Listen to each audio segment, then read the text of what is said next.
شروع اللہ کے نام سے جو نہایت مہربان اور بے حد رحم والا ہے۔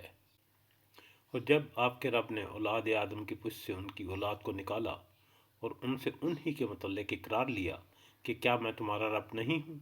سب نے جواب دیا کیوں نہیں، ہم سب گواہ بنتے ہیں، تاکہ تم لوگ قیامت کے روز یوں نہ کہو کہ ہم تو اس سے محض بے خبر تھے، یا یوں کہو کہ پہلے شرک تو ہمارے بڑوں نے کیا اور ہم ان کے بعد ان کی نسل میں ہوئے، سو کیا ان غلط راہ والوں کے فعل پر تو ہم کو ہلاکت میں ڈالے گا؟ دیکھو اس طرح ہم نشانیاں واضح طور پر پیش کرتے ہیں، اور اس لیے کرتے ہیں کہ یہ لوگ پلٹ آئیں، اور اے محمد صلی اللہ علیہ وسلم ان کے سامنے اس شخص کا حال بیان کرو جس کو ہم نے اپنی آیات کا علم عطا کیا تھا، مگر وہ ان کی پابندی سے نکل بھاگا،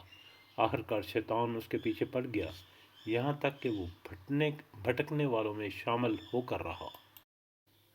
اور اگر ہم چاہتے تو اسے ان آیتوں کے ذریعے سے بلندی عطا کرتے،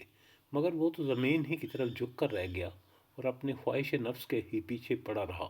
لہذا اس کی حالت کتے کی سی ہو گئی کہ تم اس پر حملہ کرو